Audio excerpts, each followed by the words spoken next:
Hello everyone, welcome and namaste to our examination discussion series.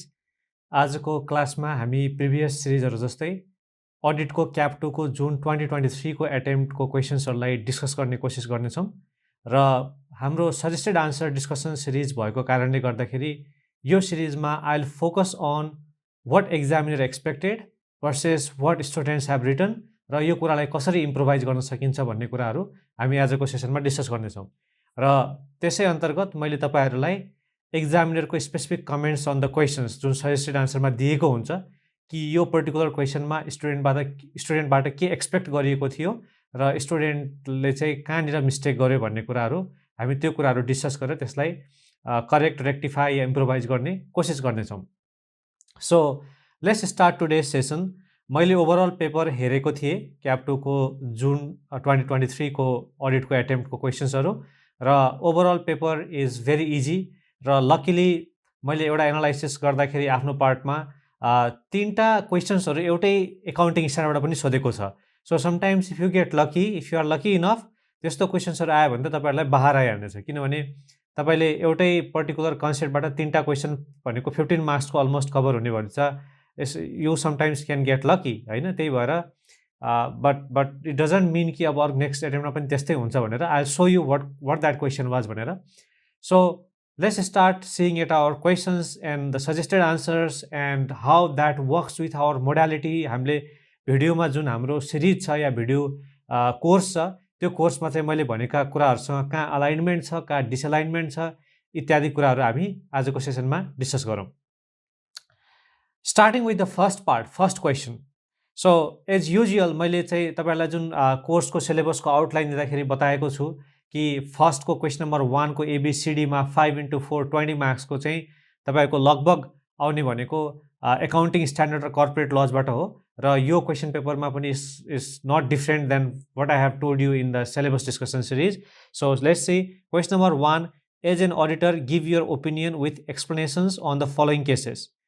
Budwal Limited has purchased raw material from a supplier of Germany for euro 5,000 on 19th Mangsi 2078 भनेको यो आर्थिक वर्ष 2078-79 को कुरा रहेछ भन्ने कुरा बुझ्नु पर्यो हामीहरुले हैन। So Budwal Limited settled the supplier balance on 1st of Shravan 2079 किनेको रहेछ मङ्सिर 78 मा अनि सेटल भयो 79 साउन 1 मा भनेको मतलब नयाँ आर्थिक वर्ष लागिसकेपछि। So on 19th when he purchased the rate, so let me highlight this, so 19th मा पर्चेज गर्दाखेरि रेट 1 युरो को 130 रुपीस रहेछ, नेपालीज रुपीस।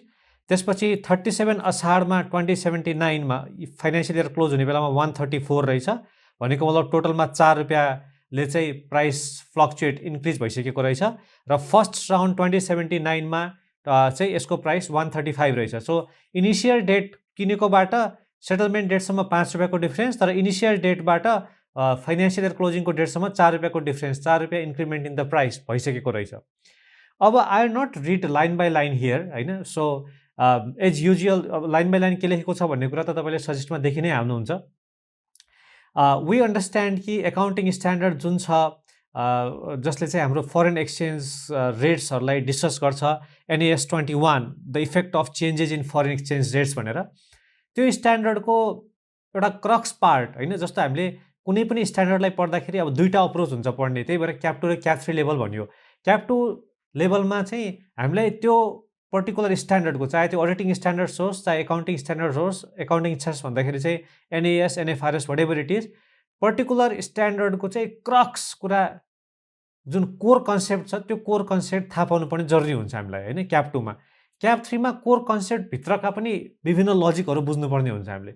सो क्याप 2 अन्तर्गत NAS 21 जुन छ त्यसको चाहिँ मेन कन्सेप्ट भनेको नै फरेन एक्सचेन्जमा कारोबार गरियो भने कुन कुन फाइनान्शियल डेट्सहरुमा कस्तो कस्तो ट्रिटमेन्ट गर्ने भन्ने कुरा हो हैन।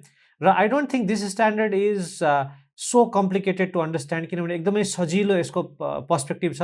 जुन डेटमा ट्रान्जेक्सन गरियो त्यो स्पट रेटमा, because we are doing accrual basis of accounting, त्यो डेटमा चाहिँ त्यो पर्टिकुलर स्पट रेटले हामीले रिकर्ड गर्छौं। सो 19th मा चाहिँ 130 into $5,000 ले हामीले रिकर्ड गर्ने भयो र त्यसपछि फाइनान्शियल इयर इन्ड हुँदाखेरि फाइनेन्सियल स्टेटमेन्ट्स चाहिँ ट्रु एन्ड फेयर भ्यूमा रिफ्लेक्ट गर्नुपर्छ एज अन द डेट होइन, ब्यालेन्स सिटको as on the date. So जब हामीले पेएबल क्रेडिटर्स चाहिँ 19 मङ्सिरमा 19 अफ मङ्सिरमा हामीले रिकर्ड गरेका छौँ भने त्यो पेएबल त एज अ ब्यालेन्स सिट डेटमा पुगुन्जेलसम्म त्यसको रेट त बढिसकेको छ नि त। पहिला 1 रुपियाँको हिसाबले गरेको पेएबल चाहिँ अब 4 रुपियाँ भइसकेको छ भनेपछि हामीले true and fair view reflect गर्नलाई त्यसलाई ब्यालेन्स सिट डेटमा पनि त हामीले एडजस्टमेन्ट गर्नु पर्यो होइन। The difference of adjustment is charge to PNL account. अनि फेरि सेटलमेन्ट डेटमा चाहिँ ब्यालेन्स सिट डेटमा जुन रिकर्ड गरिएको थियो प्लस माइनस जुन चाहिँ हाम्रो सेटलमेन्ट डेटमा भइरहेको छ त्यसको डिफरेन्सलाई हामीले पिएनएलमा रिकर्ड गर्छौँ। So I am not here to teach you accounting standards, you guys are already through the accounting standards. तपाईँहरूको एकाउन्टिङ स्ट्यान्डर्डको सरबाट या सिलेबसबाट तपाईँले यो कुराहरू डिस्कस गरिसक्नु भएको छ। So I am just giving you an idea of what accounting standard says and how you will be writing your answers. So यो केसमा accountant of Butwa Limited has recorded a single transaction for purchase and payment on 32nd Ashar 2079. यसले त उसै पनि होइन single transaction record गर्यो भने मतलब he did not create any payables or accrual at that time when the goods were purchased. उसले सिधै सेटलमेन्ट डेटमा इन्ट्री हानेको देखिन्छ, which is wrong from the perspective of accrual based of accounting as well, and argued that there is no need to show the payable balance of supplier because it has settled on the next day after the year end होइन, which is totally not a good logic. So तपाईले यो कन्टेक्स्टमा NAS 21 को provision जुन मैले भने spot रेटमा record गर्ने, balance seat डेटमा adjustment गर्ने, बाँकीलाई पिएनएलमा ट्रान्सफर गर्ने र फेरि सेटलमेन्ट डेटमा हामीले त्यो चाहिँ फाइनेन्सियल इयरभन्दा बाहिर परेको सेटलमेन्ट डेट छ भने सेटलमेन्ट डेटको रेट भर्सेस हामीले फाइनेन्सियल स्टेटमेन्टमा ब्यालेन्स सिट डेटमा एडजस्ट गरेको रेटको डिफरेन्सलाई पनि हामीले पिएनएलमा एडजस्ट गर्नुपर्छ भन्ने हाम्रो लजिक हो। सो आन्सर लेख्दाखेरि अब फेरि let's make a quick revision. I have been making an attempt in each and every discussion series to revise about the answer writing pattern in your exams. मैले तपाईँहरूलाई बताइरहेको छु, बार बार रिक्वेस्ट गरिरहेको छु कि तपाईँले एकाउन्टिङ फाइनेन्सलाई प्र्याक्टिस गरे जस्तै अडिटिङको आन्सर्स लेख्ने पनि प्र्याक्टिस गर्नुहोस्, किनभने if you don't practice your answers एक्जाममा तपाईँलाई टाइम म्यानेजमेन्ट गर्न एकदमै गाह्रो हुन्छ। सो एक्जाममा टाइम म्यानेजमेन्ट गर्नको लागि it's always good to have an early preparation. अलि अगाडिदेखि नै तपाईँहरूले आन्सर्सलाई चाहिँ कपीमा लेखेर provision, content of the question र conclusion. So this is a case law कि सिनारियो दिएको छ, first you write the provisions related to your accounting standards, त्यसपछि you write the given case, यसमा कस्तो ट्रिटमेन्ट भएको छ र लास्टमा कन्क्लुजन लेख्छ हामीले। तर माइन्ड यु अब यही क्वेसन एकदमै ध्यान दिएर सुन्नु होला है मेरो कुरा, यही क्वेसन तपाईँको एकाउन्टिङको पेपरमा पनि आउन सक्छ होइन। होपफुली र आई एम 99% स्योर त्यसो नहोला भनेर कि एउटै एक्जामिनेसनमा होइन एउटै एटेम्प्टको एक्जामिनेसनमा एकाउन्टिङको पेपरमा फेरि यही क्वेसन सोध्यो, फेरि अडिटिङको पेपरमा यही क्वेसन सोध्यो भन्ने चाहिँ नहोला होइन। तर मैले मानौँ कि अडिटिङमा नआएर एकाउन्टिङमा आएको भए के हुन्थ्योको कुरा गर्दैछु, सेम क्वेसन, किनभने यो त एकाउन्टिङ स्ट्यान्डर्डको सेम क्वेसन पर्न सक्छ। यस्तो अवस्थामा चाहिँ तपाईँको लास्टमा आन्सर कन्क्लुड गर्ने बेलाको लाइन एउटा चाहिँ डिफ्रेन्ट हुन्छ। यो तपाईँले अडिटमा सोधिरहेको छ, you will have to answer everything from accounting standard but at the end you will have to show that you are an auditor भन्ने कुरा। सो यसमा तपाईँले यदि म्यानेजमेन्टले यो एकाउन्टिङ स्ट्यान्डर्ड अनुसार चाहिँ रङ ट्रिटमेन्ट छ र यदि म्यानेजमेन्टले यसलाई करेक्ट गरेन र यसको म्याटेरियल इफेक्ट आउँछ भने the auditor should qualify his opinion भनेर तपाईँले आफ्नो आन्सर चाहिँ अडिटरको पर्सपेक्टिभबाट दिनुपर्ने हुन्छ, अडिटरले के गर्नुहुन्थ्यो सिस्टममा भनेर। तर यही क्वेसन तपाईँको एकाउन्टिङ स्ट्यान्डर्डमा आएको भए चाहिँ you don't have to write anything about the auditor, तपाईँले त्यो अडिटरवाला लाइन पोर्सन हटाएर एकाउन्टेन्टले रङ गरेको छ एकाउन्टिङ स्ट्यान्डर्ड अनुसार गर्नुपर्ने थियो होइन, यहाँनिर चाहिँ यतिको इम्प्याक्ट आयो भनेर क्वान्टिफाई गरेर लेख्न सक्नुपर्छ तपाईँले होइन। So I think that makes sense, र किनभने अडिटिङको पेपर हो तपाईँले अडिटरको पर्सपेक्टिभलाई चाहिँ अलिकति आफ्नो आन्सरमा राख्नुपर्ने हुन्छ। I hope that clears your queries regarding the answer writing pattern for this kind of questions in accounting standard whenever the accounting standard questions comes in your audit paper versus whenever the accounting standard question comes in your accounting paper, त्यो difference हो, त्यसलाई चाहिँ please ध्यानमा राख्नु होला। Again sir यति धेरै कुरा कसरी ध्यानमा राख्ने, क्वेसनको आन्सर चाहिँ प्र्याक्टिस प्र्याक्टिस एन्ड प्र्याक्टिस होइन। तपाईँले हाम्रो there is no substitute to practice. अनि एक्जाममा स्टुडेन्टलाई थ्योरी सब्जेक्टले चाहिँ पड्काउने होइन, थ्योरी सब्जेक्टले स्टुडेन्टलाई एक्जाममा पड्काउने कारण भनेको नै बिकज दे डोन्ट प्र्याक्टिस। पढ्दाखेरि त बुझिन्छ, भन्दाखेरि टिचरले कुरा सम्झेको हुन्छ, तर एक्जाममा आन्सर लेख्ने बेलामा since you didn't have a good practice you end up writing the answers which the examiner actually doesn't like or it becomes too generic भनेर भनौँ होइन। सो मेरो डे 1 देखिको स्टुडेन्टलाई रिक्वेस्ट भनेको write specific answers, proper answers in a good format. र format पनि हामीले भिडियो लेक्चर सिरिजमा डिस्कस गरि नै सकेका छौँ। Let's move to next question. Let's use next colour just for the change. त्यसपछि आयो question number B. So company LMN is a pharmaceutical company that manufactures a drug. After conducting extensive research, it discovers potential side effects of the drug that may require product recalls. The company estimates the cost of the recall to be rupees 2 crores. The CFO of the company claims that it shall not be adjusted in the financial statements. So एउटा company चाहिँ pharmaceutical company हो र those students who have taken my classes in the past, चाहे live class चाहे video class होइन, मैले चाहिँ I have been very specific on this part. यो क्वेसन हामीले क्लासमा डिस्कस गरेका हुन्थ्यौँ होइन। यो चाहिँ मैले भाउचिङ इन भेरिफिकेसन पढाउने बेलामा एज वेल एज हल टेस्टको प्रिपरेसन गराउने बेलामा पनि यो क्वेसनलाई हामीले केही तरिकाले हामीले डिस्कस गरेका हुन्थ्यौँ। Anyway, so company LMN limited एउटा फार्मास्युटिकल कम्पनी हो। कम्पनीले चाहिँ एकदमै रिसर्च गरिसकेपछि थाहा भयो कि त्यो ड्रग जुन उनीहरूले बनाउन लागिरहेको छ त्यसको चाहिँ एकदम नेगेटिभ साइड इफेक्ट हुनसक्छ। त्यही भएर त्यसलाई मार्केटबाट फेरि उठाएर ल्याउनु पर्ने हुन्छ, रिप्रोसेस गर्नुपर्ने हुन्छ, इत्यादि इत्यादि। त्यही भएर सिएफओले चाहिँ के भन्छ, the CFO of the company claims that it shall not be adjusted in the financial statement. अब इस्टिमेटेड कस्ट 2 करोड रुपियाँ छ, ल्याउनु पर्ने भनिसक्यो, अनि त्यो चाहिँ एडजस्टमेन्ट नगर्ने फाइनेन्स स्टेटमेन्टमा भनेर भन्छ उसले होइन। अब जुन इयरमा थाहा भयो त्यो इयरमा एडजस्टमेन्ट नगर्ने, उसको भनाइ चाहिँ के भन्छ, जुन इयरमा एक्चुअली एक्सपेन्डिचर हुन्छ या त इस्टिमेट 2 करोड रुपियाँ आउला भनेर आएको छ, सो अहिले इस्टिमेट किन गर्नु पऱ्यो, जतिखेर एक्चुअलीमा खर्च होला त्यतिखेर गरौँला भनेर सिएफओले भन्दैछ। अब यो चाहिँ फाइनेन्सको मान्छे भयो, हामी एकाउन्टको मान्छे भयौँ होइन अहिलेको लागि। सो एकाउन्टिङ पर्सपेक्टिभबाट त हामीले कन्जर्भेटिभ प्रिन्सिपललाई एप्लाई गर्नुपर्छ। एकछिनमा एकाउन्टिङ स्ट्यान्डर्डमा के भनेको छ पनि छोडौँ हामी होइन। सिधा कुरा, हामीलाई कुनै कुराको चाहिँ इस्टिमेसन थाहा भइसकेको छ, भविष्यमा यो खर्च हुन्छ भन्ने कुराको चाहिँ एउटा कहिलेकाहीँबाट इस्टिमेट आइसकेको छ भने कन्जर्भेटिभ प्रिन्सिपल अनुसार चाहिँ हामीले त्यो कुरालाई एकाउन्ट फर गर्नुपर्छ होइन। एकदमै हाई लेभल एकदम बेसिक एकाउन्टिङको कुरा हो यो। अब अर्को हामीसँग एकाउन्टिङ स्ट्यान्डर्डै छ त्यसलाई डिल गर्ने होइन, जसले चाहिँ प्रोभिजन कन्टिन्जेन्ट लायबिलिटीको कुराहरू डिल गर्छ। सो देयर इज NAS 37 जसले provision contingent liabilities and contingent एसेट्सको कुरा डिस्कस गर्छ र यस अन्तर्गत 3टा कुराको डेफिनेसन दिएको छ। कि 3टा कुरा के को डेफिनेसन दिएको छ, लेट्स सी। एउटा दिएको छ हाम्रो प्रोभिजन्सको, एउटा कन्टिन्जेन्ट लायबिलिटिजको र एउटा कन्टिन्जेन्ट एसेट्सको। ठिक छ, यो 3टा कुराको यसले डिफाइन गर्छ है, कन्टिन्जेन्ट लायबिलिटिज र provisions.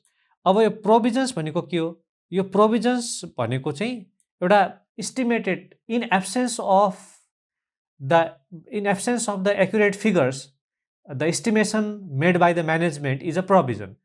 So why the provisions are made? The provisions are made to state your financial statements to a true and fair view, or say to bring them to a true and fair status होइन। एउटा चाहिँ भविष्यमा हुन सक्ने खर्चहरूको estimation हो, ताकि हामीले projection गरेको कुराहरू, हामीले प्रेडिक्ट गरेको कुराहरूले चाहिँ भोलिको दिनमा फेरि फाइनेन्स स्टेटमेन्टमा ठुलो फ्लक्चुएसन नलिएर आओस्। We are aware of those situations that are going to occur in future which will result in the cash flow of the company, cash outflow of the company भन्ने हिसाबले यो प्रोभिजनलाई राखिन्छ।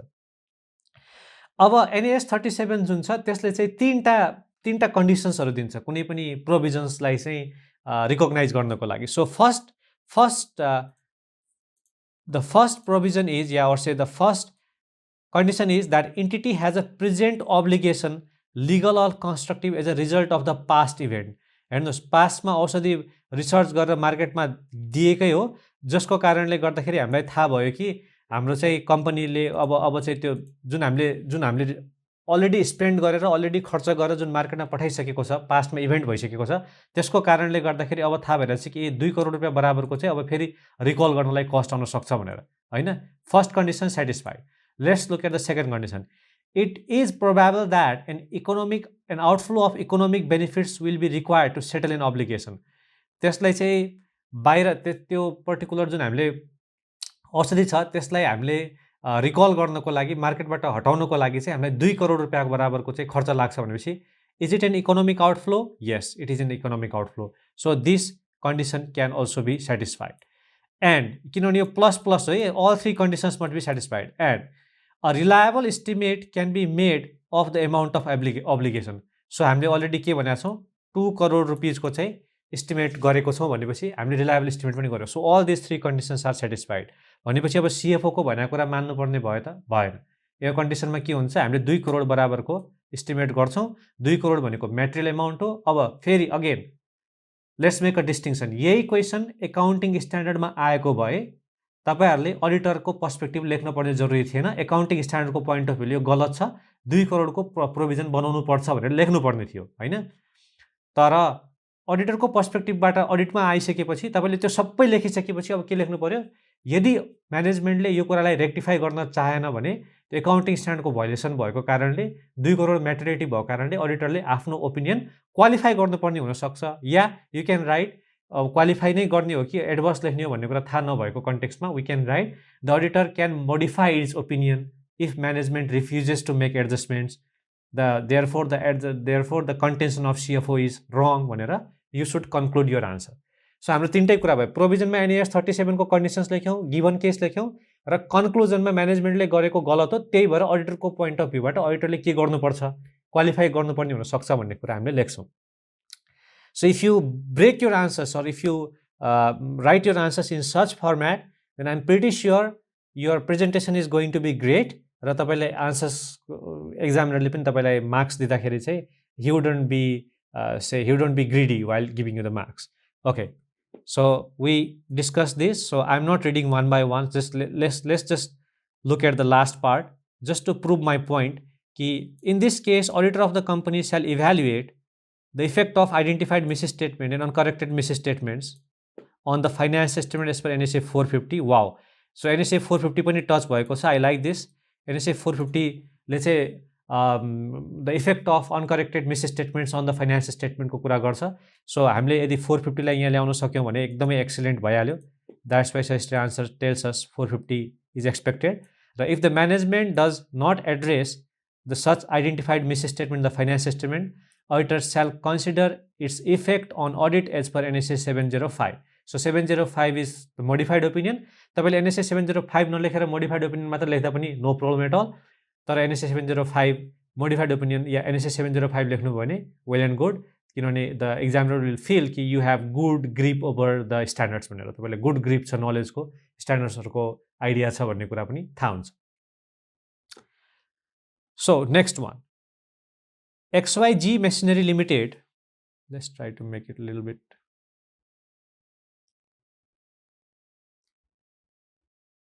Okay. XYG Machinery Limited provides machinery parts and consultancy services relating to those parts. एउटा company छ मेसनरीलाई sale गर्छ र consultancy पनि दिन्छ उसले त्यो masonry पार्ट्ससँग related. In FY 7980 XYG Machinery Limited provided consultancy services to a customer regarding the installation of new production system related to the machinery parts. Okay, उसले चाहिँ consultancy services दिएछ. The system caused the customer considerable problems, so the customer has taken legal actions against the company on the loss of the profit that has arisen as a result of the problems with the system amounting to rupees 80 lakh. 80 lakh रुपैयाँ बराबरको चाहिँ कस्टमरले कम्पनीलाई case हाल्दिएछ. नयाँ कुरा आयो हैन. Has resolved the problems with the system amounting to 80 lakhs. What accounting treatment should be made in XYZ Machinery Limited books for 7980 regarding the claim? अब हेर्नुस् यहाँनिर चाहिँ यो मलाई लाग्छ यो के भएको भनेपछि so again this should be a big bold statement from my end, but I think यो क्वेशन पेपरलाई राम्रोसँग चेक गरेर फाइनलाइज गरेको भए म भएको भए चाहिँ if it was me I would have not included this question here किनभने this question has the same concept of the question we discussed earlier. See, त्यही भएर मैले अघि तपाईलाई भनेको थिए कहिलेकाहीँ एक्जाममा तपाई लकी भइदिनु भने 10 मार्क्स त एउटै प्रोभिजनबाट अलिकति आन्सर लेख्ने तरिका मात्रै फरक भयो तर मेजोरिटी अफ द आन्सर्स त एउटै कन्सेप्टले कभर गरिरहेको छ 10 मार्क्सको. So we discussed about this part this question here जसमा चाहिँ फार्मास्युटिकल कम्पनीले 2 करोड रुपैयाँ बराबरको चाहिँ प्रोभिजन बनाइरहेको छ भने अब त्यही क्वेशनलाई सेकेन्ड अर्को वर्डिङ्समा यहाँ राखेको छ कि अर्कोले मुद्दा हाल्यो 80 लाख रुपैयाँ बराबरको चाहिँ लस हुन सक्छ के गर्ने ट्रिटमेन्ट भनेर भनिरहेको छ. एउटै स्ट्यान्डर्डको एउटै कन्सेप्टको क्वेशन हो कि हैन. Do you agree with me? Type yes or no. Do you agree with me? लेख्नुस् त भिडियोमा म हेरिरहेको छु. Okay, so if you agree with me I also agree with you. So एउटै कन्सेप्ट हो NAS 37 को provision contingent liabilities and contingent assets को सेम कुरा. Let's not take too much time to dwell on this question again हैन. यसमा चाहिँ 80 लाखको दिइसकेको छ, पास्ट इभेन्ट हो, एभ्रिथिङ इज ओके भनेपछि all conditions are satisfied, thus a provision is required to be made. कतिको 80 लाखको. In this case, a provision of 80 lakhs should be made with corresponding charge to P&L account. भनेको अब definitely provision बनाउँदाखेरि impact यसको P&L मा जाने नै भइहाल्यो. सो युज तपाईलाई चाहिँ कस्तो बोनस आयो हेर्नुहोस् त, दुईटा क्वेसन सेम स्ट्यान्डर्डबाट, सेम कन्सेप्टबाट, NAS 37 बाट. Let's go to next one. Let's change the color. Gold Mahal Limited is considering to declare dividend without setting off accumulated losses of the previous years from the current year profit. Company dividend declare गरिरहेको छ, यो वर्ष profit भयो होला तर previous इयरहरुमा accumulated loss छ. There is insufficient profit in the current year to declare dividends after setting off accumulated losses of the previous year. यो वर्षको मात्र कुरा गर्ने भने त प्रॉफिटमा छ, तर प्रिभियस इयरहरुको लस सेटअप गरे भने चाहिँ लस सेटअप भइसकेपछिको रिमेनिङ अमाउन्ट चाहिँ डिभिडेन्ड दिनको लागि पर्याप्त छैन भनेर भन्छ. The company has also plans to set off such accumulated losses against existing revaluation reserve. अब हेर्नुस् त कति गलत गरिरहेको छ भन्ने कुरा. सो एट दिस पोइन्ट मैले तपाईहरुको एक्जाम आउँदै छ निकट भविष्यमा, अब जसको एक्जाम चाहिँ पछि नेक्स्ट इयर छ, नेक्स्ट जुनमा छ, उनीहरुलाई त एउटा रिभिजन जस्तो भयो केही भएन. जसको एक्जाम नजिकै छ उहाँहरुलाई चाहिँ अब I expect you to understand the basics of your companies act as well. हैन, कम्पनीज एक्ट तपाईले पढेर आइसक्नु भएको छ. सो कम्पनीज एक्टले चाहिँ सिधा सिधा कुरा के भन्छ, कुनै इयरमा डिभिडेन्ड दिनु पर्यो भने डेप्रिसिएसन, एकुमुलेटेड लसेस, हैन, प्रिभियस इयरको लसेसहरुलाई सेटअप गरिसकेपछि यदि प्रॉफिट बच्छ भने मात्र डिभिडेन्ड दिने हो भनेर भन्छ. हैन, logically yes, the company has sustained losses in the past and you have taken the benefit of those losses from income tax point of view also. हैन, so it is your duty to set off those losses at first. When you get the profits this year, then only whatever is remaining you can distribute that as a dividend. So without setting off the previous losses, without writing off your depreciation, if you are declaring the dividends, then if you are paying off the dividends, then you are impacting the cash flow of the entity in the long run. अनि अर्को कुरा, revaluation reserve भनेको जुन छ, revaluation reserve भनेको त unrealised gain हो नि. हैन, हामीले कुनै एसेट हामीले 50 रुपैयाँमा किन्यौं, मानौं त्यसको भ्यालु आज 500 रुपैयाँ भएछ या 200 रुपैयाँ भएछ भन्दाखेरि $150 हामीले बेचेर पैसा कमाइसकेका त हैन नि त. हामीले त खाली मार्केट भ्यालु एडजस्टमेन्टको कुरा मात्रै गरिरहेको हो नि. भनेपछि त्यो पैसा त हाम्रो खातामा आइसकेको छैन, तर जुन एक्चुअलीमा एकुमुलेटेड लस भएको छ त्यो त हाम्रो एक्चुअलीमा आउटफ्लो भइसकेको पैसा हो. सो जुन अनरियलाइज्ड पैसा छ, अनरियलाइज्ड पैसासँग रियलाइज लसेसलाई चाहिँ सेटअप गर्न त लजिकली पनि मिलेन. हैन, इट डजन्ट म्याच त्यो. अनि स्ट्यान्डर्डले पनि भन्दैन, अनि लज एन्ड रेगुलेसन्सले पनि त्यो कुरालाई मान्दैन. तर यो केसमा चाहिँ कम्पनीले के गर्न खोजेको छ, त्यही एकुमुलेटेड लसेसहरुलाई चाहिँ अनरियलाइज्ड गेन्ससँग सेटअप गर्छु र पास्ट इयरको लसेसलाई पनि खासै नगरिकन उसले डिभिडेन्ड दिन खोजिरहेको छ, which is wrong from the perspective of corporate laws and accounting standards too. So here as per section 182(6) of Companies Act, जुन भनेको छ, before paying or declaring dividend out of profit, the financial year company shall have fully deducted pre-operation expenses, amount required to be depreciated in accordance with NAS, and any amount required to be paid or set aside out of profit under prevailing law, जुन चाहिँ हामी provision apportionment गर्छौं, or the amount of accumulated losses in the previous financial years भनेर भन्छ.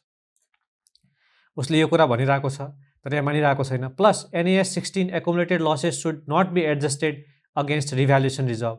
Companies एक्टको कुरा आयो, NAS 16 को कुरा आयो, यो पोर्सन भनेको प्रोभिजन भयो हाम्रो. हैन, हामीले तीनटा भागमा आन्सरलाई डिभाइड गर्नु भनेर बताइरहेको छु बार बार. प्रोभिजन भयो. त्यसपछि अब दिस इज सजेस्टेड आन्सर, यो सजेस्टेड आन्सर हो. त्यही भएर चाहिँ in some cases you are seeing full answer चाहिँ provision, content of the question र कन्क्लुजन भनेर तीनटा डिफ्रेन्ट उसमा बताइदिएको छ, तीनटा डिफ्रेन्ट सेक्सन्समा बाइफर्केट गरिदिएको छ, जस्तै अघि माथिको क्वेसन हामीले गरेका थियौं. तर कुनै कुनै केसमा चाहिँ एउटा समरी जस्तो दिएको छ. यो केसमा चाहिँ ओभरअल समरी जस्तो दिएको छ, but you can write this as a provision, then while you are writing answer you can write in the given case के भएको छ भन्ने कुरा, र राइट लास्टमा you can write a conclusion, यसमा रङ भएको छ र कम्पनीले यदि यसो गर्यो भने चाहिँ अडिटरले आफ्नो रिपोर्ट क्वालिफाई गर्नुपर्ने हुनसक्छ भनेर फेरि अडिटरको पर्सपेक्टिभलाई जोड्न सक्नुहुन्छ तपाईको आन्सरलाई रबस्ट बनाउनको लागि. Okay, so A, B, C, D. Now let's go to the next part. Question number 2. Give your comments on the following cases. यहाँनिर पनि केस लहरु दिएको छ. If you see the past trend of ICANN, हाम्रो case लको संख्याहरु बढ्दै छन् हैन. त्यही भएर क्लासमा पनि म पढाउँदाखेरि लाइभ क्लास पढाउँदाखेरि पनि मैले स्टुडेन्टलाई चाहिँ बार-बार भनिरहेको हुन्छु कि भनिरहेको हुन्थे कि तपाईले प्लिज आफ्नो आन्सर्सहरुलाई चाहिँ डे 1 देखि नै प्र्याक्टिस गर्नुहोस्, कपीमा लेखेर प्र्याक्टिस गर्नुहोस्. र मैले एउटा सिम्पल एउटा क्याल्कुलेसन पनि देखाउँथे. जस्तो जेनरली क्याफ 2 मा चाहिँ हैन एउटा क्वेशन 5 मार्क्सको सोधिरहेको हुन्छ हैन एभरेजमा. सो 5 into 20 वटा क्वेशन्स छ 100 मार्क्सको हैन 100 मार्क्सको. अब सिधा कुरा गरौँ हामीले 20 मार्क्सको क्वेशन छ. टोटल हामीले कति टाइममा सक्नु पर्ने छ? टोटल हामीले 60 into 3 180 मिनेटमा सक्नु पर्ने छ हाम्रो. ठीक छ 180 मिनेटमा सक्नु पर्ने छ. यदि हामीले 20 मार्क्स 20 वटा क्वेशन्सहरु 180 मिनेटमा सक्नु पर्ने छ भने एउटा क्वेशन हामीले लगभग कति मिनेटमा सक्छौं भन्नुस् त? एउटा क्वेशन हामीले लगभग 9 मिनेटमा सक्छौं. त्यसपछि 9 मिनेटमा 5 मार्क्सको क्वेशन आन्सर लेख्नको लागि तपाईले क्वेशन पढेर आन्सर लेखेर रिभाइज गर्न सक्ने हुनु पर्यो. म टाइम म्यानेजमेन्टको कुरा गर्दै छु. त्यसो हो भने हाम्रो 1 मिनेट क्वेशन पढेर लेख्नको लागि र 1 मिनेट रिभिजन गर्नको लागि तपाईको लेख्ने टाइम टोटल इज 7 मिनेट्स हैन. ल 1 + 1 यो त्यसलाई यस्तो गरौँ. टोटल 7 मिनेट्समा तपाईले आफ्नो आन्सर लेखिसक्नु पर्छ. 1 मिनेटमा क्वेशन पढेर बुझेर 7 मिनेटमा आन्सर लेखेर 1 मिनेटमा रिभाइज गरेर ल ठीक छ भनेर भन्न सक्नु पर्यो. This is the perfect way how you plan writing your answers in theoretical subjects.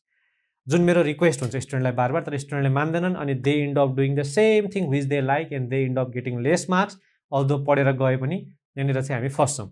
हामी के गर्छौँ एक्जाममा जुन क्वेशनको आन्सर हामीलाई आउँछ त्यसलाई हामी यति लेखिदिन्छौँ कि हाम्रो चाहिँ इमोसन्स यति बगाइदिन्छौँ त्यसमा कि त्यसको 12-14 मिनेट एउटैले सकाइदिन्छ. फेरि अर्को हेर्ने बेलामा त्यसमा चाहिँ हाम्रो टाइम दिनको लागि फेरि लेख्नको लागि हामीसँग टाइम नहुन सक्छ या त्यो पर्याप्त टाइम नहुन सक्छ. त्यही भएर डे 1 देखि यदि तपाईले घडी हेरेर आन्सर बरु पढ्नुस् के सुरुमा प्र्याक्टिस गर्ने बेलामा यो क्वेशन पढ्नुस्, यसको आन्सर पढ्नुस्, त्यसपछि यसलाई आफै लेख्ने कोसिस गर्नुस् हैन. यो कुरा रिकल पनि हुन्छ, रिभिजन जस्तो पनि हुन्छ, प्लस आन्सरको स्पिड तपाईको राइटिङ स्पिड पनि बढ्छ, तपाईलाई आन्सर लेख्न पनि सजिलो हुन्छ. So I just request you to do it that way. अब आयो let's discuss question number 2. During the audit period, the liaison officer deputed by the client of ABC Insurance Company constantly asks you to participate in the lunch arranged outside office premises. He has also informed you that there is a program of welcome and farewell too. There is a program of welfare and welcome and farewell too. The liaison officer has also informed that you need not worry about time schedule, as there would be someone available among client's staff to be bail out if needed. Okay, daily newspapers and magazines are made available in plenty in the audit room. Other staff of the client are also having regular visits in the working area. All right. So क्वेशनलाई अलिकति ल्याङ्ग्वेजमा चाहिँ अलिकति खेल्न खोजे जस्तो देखिएको छ. But if you have a good concept of code of ethics राम्रोसँग पढ्नु भएको छ, भिडियोमा राम्रोसँग हेर्नु भएको छ, या तपाईको टिचरले पढाउँदाखेरि राम्रोसँग पढ्नु भएको छ भने I don't think this is a problematic question. Simple के भन्न खोजेको छ भने एउटा अडिटरलाई चाहिँ इन्फ्लुएन्स गराउन खोजिरहेको छ.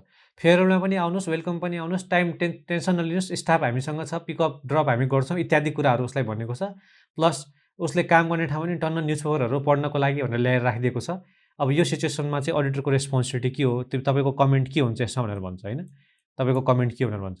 सो कोड अफ एथिक्सको चाहिँ स्पेसिफिकली अब हामीले एकछिनलाई सेक्सन नहेर्ने भने पनि we know what independence is. 3वटा चाहिँ सेफगार्ड्सहरू, 2टा टाइप्सको इन्डिपेन्डेन्सहरू र 5वटा टाइपको थ्रेट्स इन्डिपेन्डेन्सहरू. Self interest, self review, familiarity, intimidation र एडभोकेसी थ्रेट. 5वटा थ्रेट्सहरू जुन छन्, यो 5वटा थ्रेट्सहरूको आफ्नो आफ्नो इम्पोर्टेन्स छ.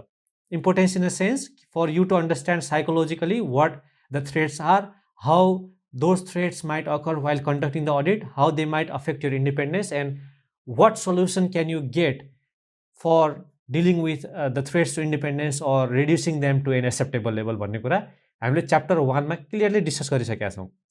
Further when you move to code of ethics, there is section 340 which talks about the gifts, hospitality and the inducements to the auditor during the course of his audit. यो public accountant in the professional accountant in public प्र्याक्टिसको कन्टेक्स्टमा होइन। So यदि कुनै पनि अडिटरलाई चाहिँ preferential treatment दिइन्छ, सिग्निफिकेन्ट गिफ्ट्स एन्ड हस्पिटालिटिजको लागि अफर गरिन्छ भनेपछि the management is trying to induce him, trying to make him biased होइन। अडिटर त अनबायस्ड हुनुपर्ने हो। अडिटरले ओपिनियन दिँदाखेरि त उसलाई चाहिँ केही कुराले पनि उसलाई प्रलोभनमा पार्नु हुँदैन, इन्फ्लुएन्समा पार्नु हुँदैन। But if somebody is trying to lure auditor by giving him some kind of gifts, hospitalities or extended some kind of facilities to him, यस्तो अवस्थामा अडिटरको इन्डिपेन्डेन्समाथि आँच आउन सक्छ। एउटा त म्यानेजमेन्टले गरेको रङ प्र्याक्टिस हो।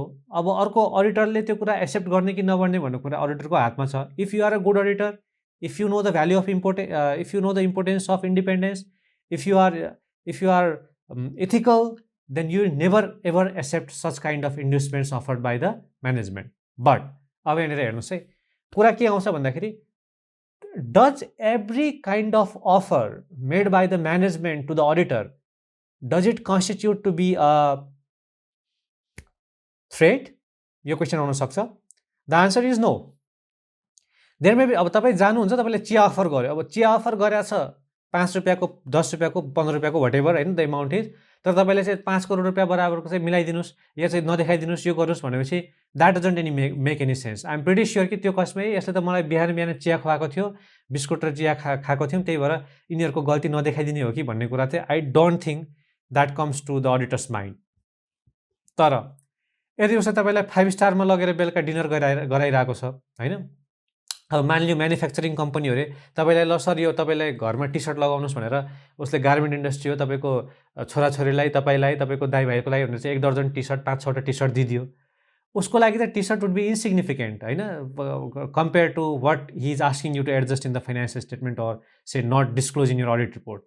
तर तपाईँको लागि चाहिँ टी सर्ट दिइरहेको छ, तपाईँको मनमा त हाल्यो नि यसले त मलाई एकदम कर्टिसियस फिल गराइरहेको छ होइन, he is giving me so much respect, I am feeling so happy, such a nice client भन्ने फिलिङ आउन सक्छ नि तपाईँको दिमागमा, त्यो त इन्ड्युस गरायो नि होइन।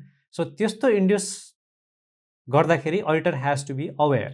र मैले अघि नै भनिहालेँ दुईवटा केस हुनसक्छ, एउटा चाहिँ कर्टेसी एक्सटेन्ड गर्नु, चिया दिनु, ल तपाईँले पत्रिका पढ्नुहोस् भनेर पत्रिका दिनु, so those are immaterial things. त्यो पत्रिका दिँदैमा चाहिँ त्यसले अडिटरको इन्डिपेन्डेन्सलाई एफेक्ट गरिहाल्ने भन्ने होइन। तर if there are things outside the business, like for example attending farewell or attending welcome party or say going to 5-star hotel, having a lavish dinner, lunch, etc, or giving you some kind of facilities which are not available to auditor in normal course of his duties, त्यस्तो अवस्थामा चाहिँ you will be violating the code of ethics as well as ultimately resulting in the violation of independence and ultimately leading you to give a biased opinion which is not expected from the auditor.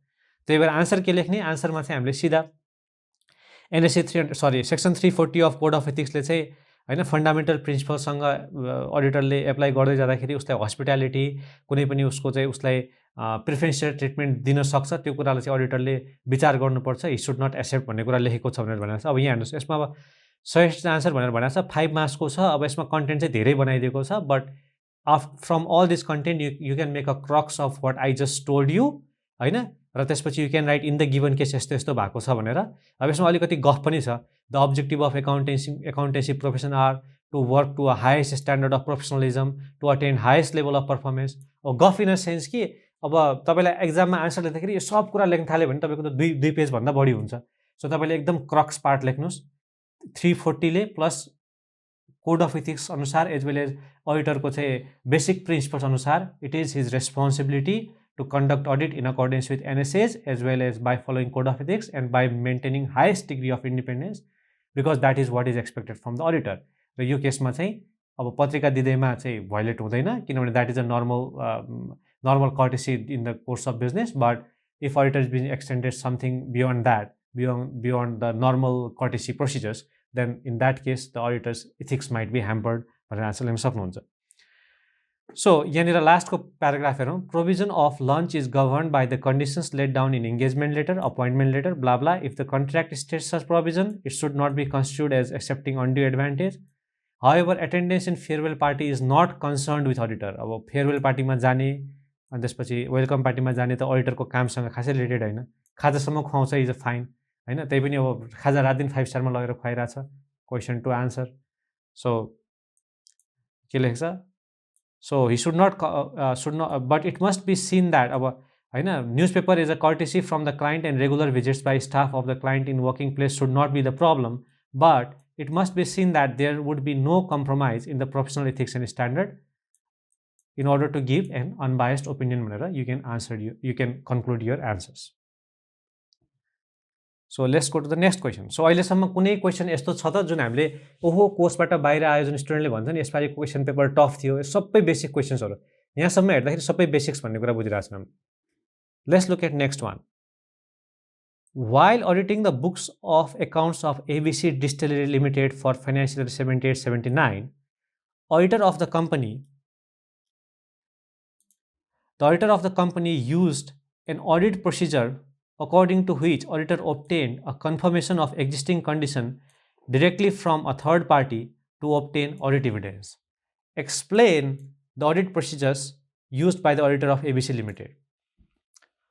अब लगभग तपाईसँग 1.5 महिना छ time exam आउनुभन्दा अगाडि र आजको दिनको हिसाबले या हाम्रो अहिलेको कुरा गर्दाखेरि so when we are talking about December 2023 exams, right? Because this recording is for is intended for December 2023 exams as well as for others also, which is relevant. तर अहिलेको कोर फोकसको स्टुडेन्टको हिसाबको कुरा गर्दैछु मैले. तपाईले यदि स्ट्यान्डर्ड्स नम्बरहरू कण्ठ गर्नुभएको छैन भने तपाईले प्लिज स्टार्ट गर्नुस् स्ट्यान्डर्ड नम्बरहरू कण्ठ गर्नलाई. सर एक्जाममा त कहीँ लेखेको छैन आइकेनको गाइडलाइन्समा स्ट्यान्डर्ड कण्ठ गर्नुपर्छ भन्ने कहीँ लेखेको छैन र मैले तपाईलाई एक्स्ट्रा प्रेसर पनि दिन खोजेको होइन.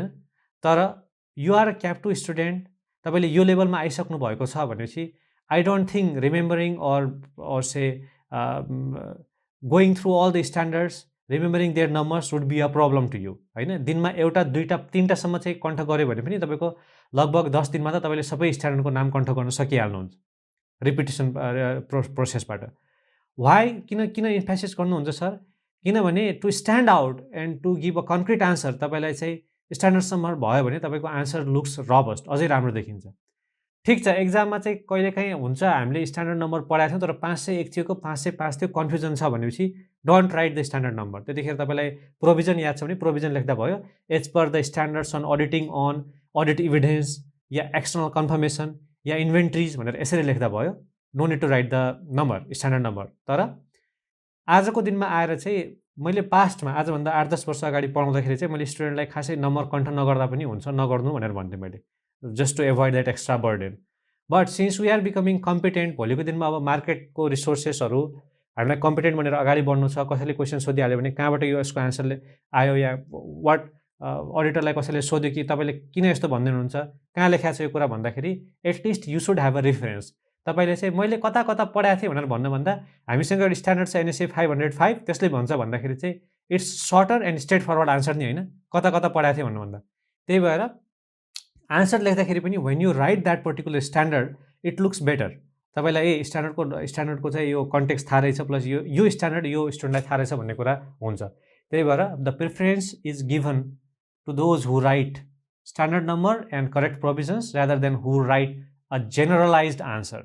So as soon as you insert your standard number, you are becoming as specific as possible, which is a good thing. त्यो चाहिँ तपाईँले एउटा ट्रिक बताइदिएँ मैले.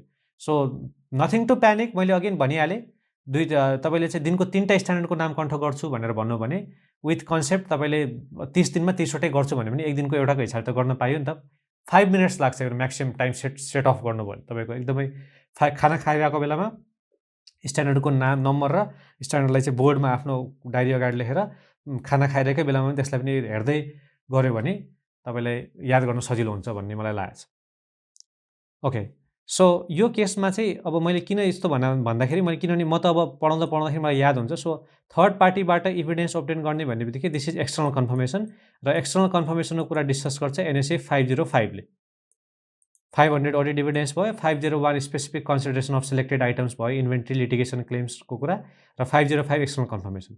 यो एक्सटर्नल अब 505 याद आउने बित्तिकै मलाई याद आइसक्यो. External confirmation, positive confirmation request, negative confirmation request, procedure to obtain external confirmations, why external confirmation is more reliable than the internal evidence given by the auditor इत्यादि कुराहरू सबै दिमागमा क्लिक भइहाल्यो.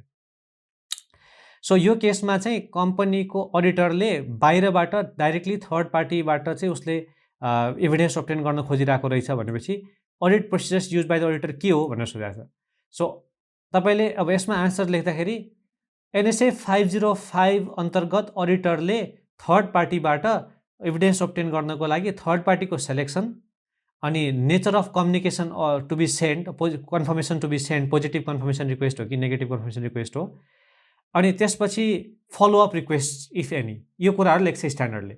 सो तपाईँले आफ्नो आन्सरलाई यस्तै इलाबोरेट गरेर लेख्न सक्नुहुन्छ। हालाकि यो क्वेसनमा आन्सर चाहिँ एकदमै सजेस्टेड आन्सर भएको भएर एकदमै सर्टमा खालि कन्टेक्स्टलाई टच मात्रै गरेको छ। के लेखेको छ भनेपछि as per NSA 505 auditor may obtain confirmation from third or external party to ensure existence or situation, confirm the existence of particular class of transactions or account balances. NSA 505 अनुसार auditor may obtain भनेर भनेको छ।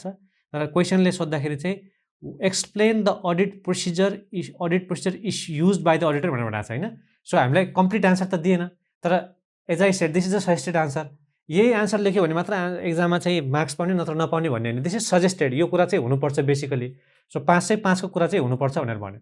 So 505 जुन अघि मैले पोइन्टहरू भने तपाईँहरूलाई सेलेक्सन अफ थर्ड पार्टी, त्यसपछि चाहिँ nature of confirmation request to be send, त्यसपछि फलोअप रिक्वेस्ट होइन, इत्यादि इत्यादि कुराहरू तपाईँले आफ्नो आन्सरमा लेख्नुपर्छ, अनि by including NSA 505 in here. So as per NSA 505 अन्त लेख्न सक्नुहुन्छ। अब यसो प्रोसेस लेखायो भने this is not more like a case law, this is more like a direct based question, किनभने यसमा चाहिँ वाट आर द प्रोसेस भनेर माथि यसो कन्टेक्स्ट बनाएर दिए पनि एक्सप्लेन द प्रोसेस भनेर भनेको छ। So you simply give the context of NSA 500 and NSA 505। NSA 500 कहाँ दिने सर? NSA 500 अनुसार के भन्छ? अडिटरले सफिसियन्ट अप्रोप्रिएट अडिट इभिडेन्स लिनुपर्छ भनेर भन्छ होइन। NSA 500 त्यही भन्छ नि। अब NSA 500 ले सफिसियन्ट अप्रोप्रिएट अडिट इभिडेन्स लिनुपर्छ भन्छ, अनि प्लस के भन्छ भने तपाईँले स्ट्यान्डर्ड पढ्नु भएको छ भने the confirmation obtained by auditor directly from the third parties are more reliable than the evidence obtained within the entity भनेर भन्छ। अनि त्यही कुरा फेरि NSA 505 ले पनि रिपिट गरेको छ होइन, किनभने हामीले रिलायबिलिटी बढाउनु छ आफ्नो अडिट इभिडेन्सको रिलायबिलिटी बढाउनु छ भने हामीले NSA 505 मा टेकेर बेस लेखेर NSA 505 लाई टच गर्न सक्छौँ। There are two ways of writing the answers. यदि होइन मलाई त्यो कुरा धेरै दिमागमा टाउको दुखाउनु छैन भने तपाईँले 505 ले मात्रै फोकस गर्दा लेख्दा पनि भयो, तर यसको चाहिँ सार तत्त्व ब्याकबोन भनेको चाहिँ NSA 505 हो यो क्वेसनको आन्सर लेख्नको लागि। I hope that helps. Okay, let's go to the next question now.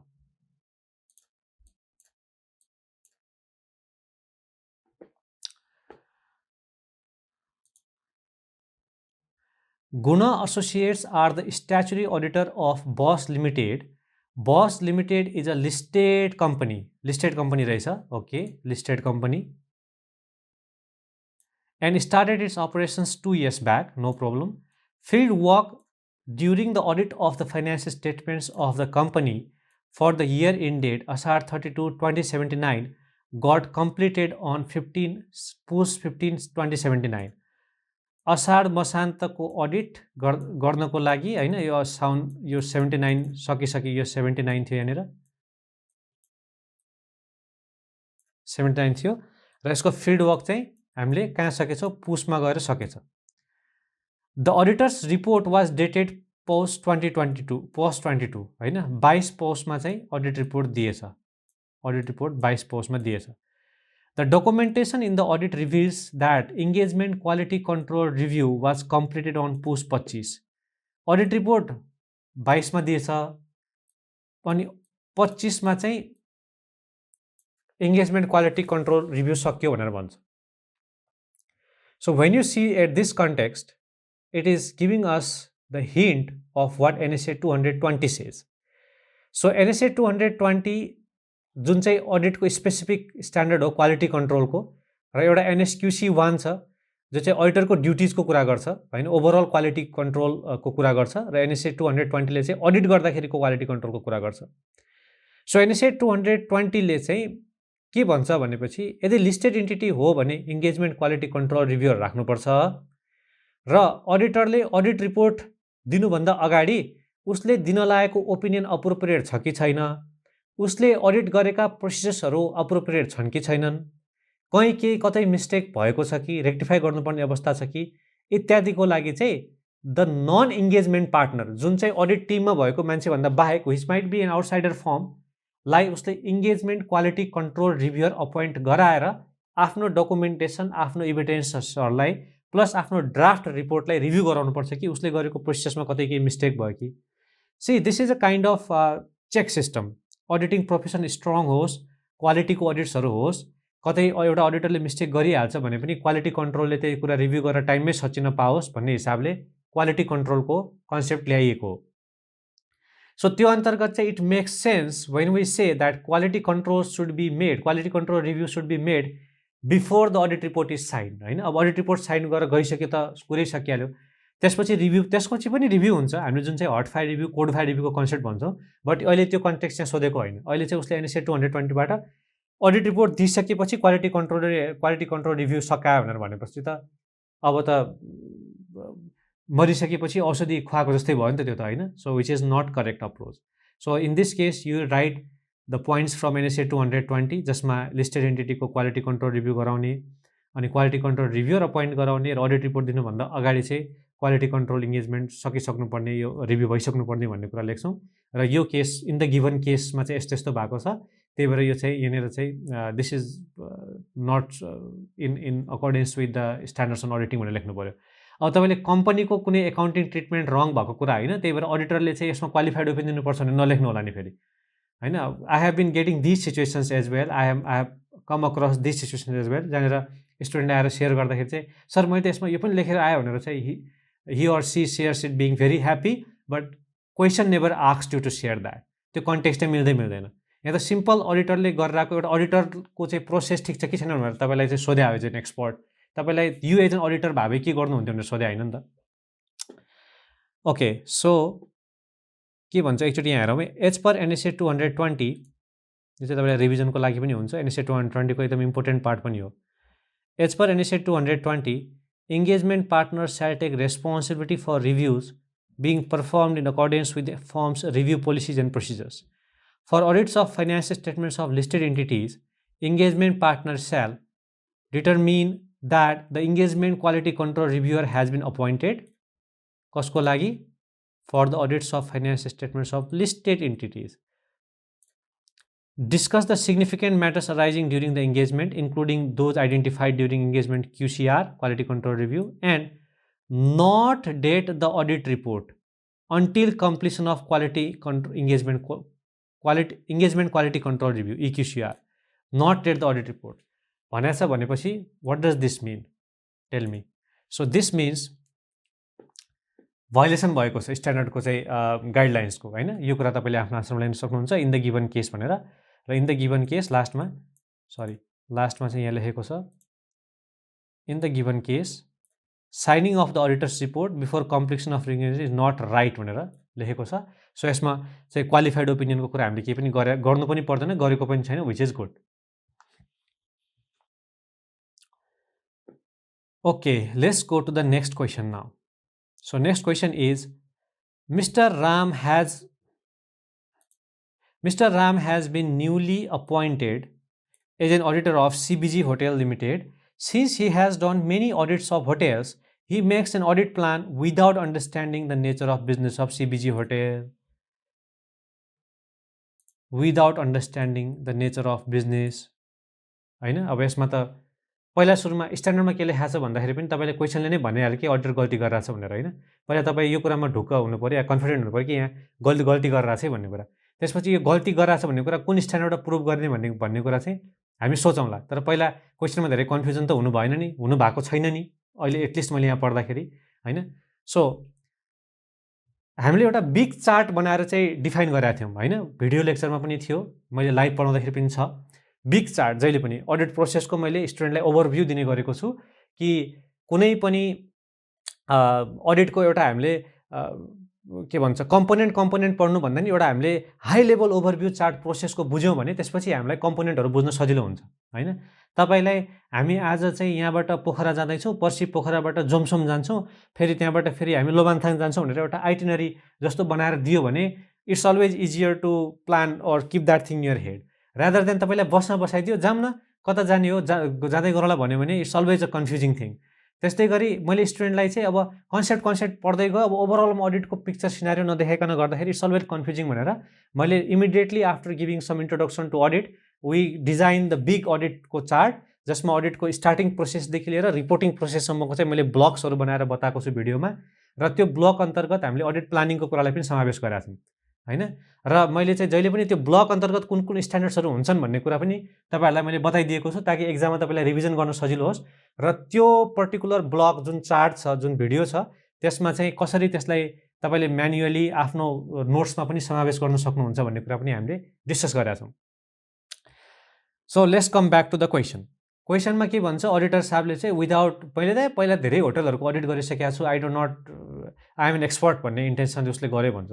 तर NSA 315 जुन छ, understanding the entity and it's environment भन्ने हैन, त्यो स्ट्यान्डर्डको बेसिक क्राइटेरिया नै भनेको कुनै पनि बिजनेस चाहिँ तपाईँको जेनेरिक इन्डस्ट्री सेम होला हैन।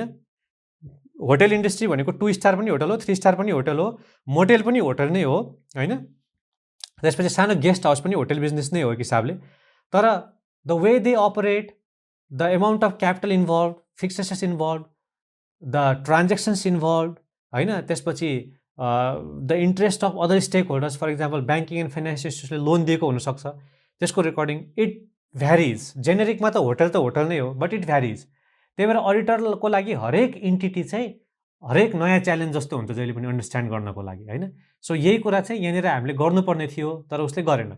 सो सिम्पल NSA 315 लाई भायोलेट गरेको छ। Provisions let down in NSA 315 about understanding the entity and its environment, including entities ICS, require that in performing audit of financial statements, auditors should have obtained or obtains understanding of the business sufficient to enable auditor to identify blah blah blah blah भनेर लेखा छ। The auditor can obtain knowledge of the industry and entity from number of resources, कस्तो रिसोर्सेसबाट, for example previous experience हुनसक्छ, discussion with the people within the entity हुनसक्छ, reviewing of internal audit report हुनसक्छ हैन, इत्यादि। Thus, obtaining the required knowledge of business is continuous and cumulative process of gathering and assessing the information and relating result knowledgeable to audit. So RAM should proceed accordingly to comply with the requirement of NSA 315 भनेर लेख्दा पनि भयो।